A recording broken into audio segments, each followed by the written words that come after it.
गिबि गिबि बेवहाय जे नुजाफैनाय गासैबो जे मिडिया नोंथांमोननिसिम साबायखर खालामनाय जाहैबाय।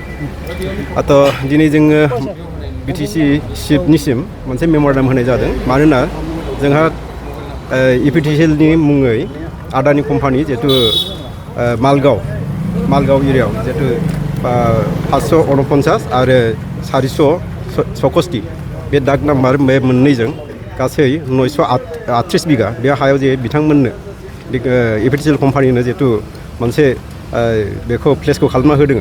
दा बिनिफ्राय जों गासै जों मिथिनो मोन्दों 93 जे मुस्लिम सम्प्रदाय बिथांमोनखौ जों बेनिफ्राय बोखारनानै जिहेतु ट्राइबेल ब्लकनि आन्डाराव थानाय जिहेतु बालाघाट नायगाव बे बालागाव नायगाव ट्राइबेल ब्लकनि आन्डाराव थानाय जे मालगाव गामिनि BGR फिल्डआवहाय 403 नाम्बार जे दागाव 71 बिगा हायाव बे बिथांमोनखौ बे एभेक्सन खालामनानै बिथांमोनखौ बेवहाय मोनसे जायगा स्टार्ट खालामनो नागिरदों।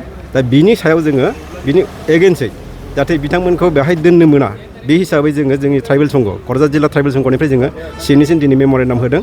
मानोना 1886 सन जेराव 1886 मायथाइनि बे समाव मोनसे एक्ट बानायलांदों जे आसाम लेन्ड रेगुलेसन एक्ट हिसाबै खुनु BGR फिल्डआवहाय खुनु मानसिफोरखौ जोङो बेवहाय मोनसे बसबास खालामनो दोननाय बा मोनसे भारा हिसाबै दोननाय बा बेखौ एलटमेन्ट खालामना होनो हानाय बेबायदि मोनसे आयेनाव गैखाया। बे हिसाबै बेवहाय जे 403 नाम्बार दागाव जिहेतु मालगाव बे रेभिनिउ आन्डाराव थानाय बे ट्राइबेल ब्लकनि आन्डाराव थानाय बे हायाव जे दिनै बिथांमोनखौ दोनफैनो नागिरदों। दा बिनि सायाव जोङो प्रतिबाद खालामदों आरो बेखौनो जोङो दिनैहाय गभर्नमेन्टनो मोनसे गोसोखां मोनसे मेम'रेन्डाम गथायनाय जादों जाहाथे बिथांमोनहा गभर्नमेन्टआ जाहाथे बेखौ आयेननि नोजोरजों जाहाथे बे जिनिसखौ बोखांनानै गुबुन जायगायाव दोनहैयो। बेखिनि जोङो दिनै मेम'रेन्डाम होनाय जादों आरो दिनै बे मेम'रेन्डाम होनायजों लोगोसे दिनै जों आरोबाव डिसिआवबो हैनाय जागोन।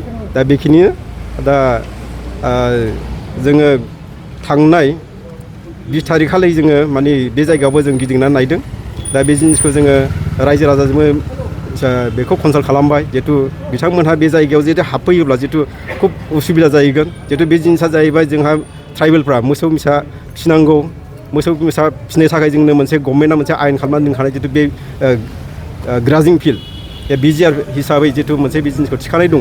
दा बे जायगाखौ जाहाथे खुनु हदायबो माने बै जायगानिफ्राय बोखारनानै जाहाथे बे जायगायाव लाबोआ बिनि गुनैनो जोङो दिनैहाय बे मेम'रेन्डामखौ होनाय जाहैबाय। दा एसेखिनियानोसै।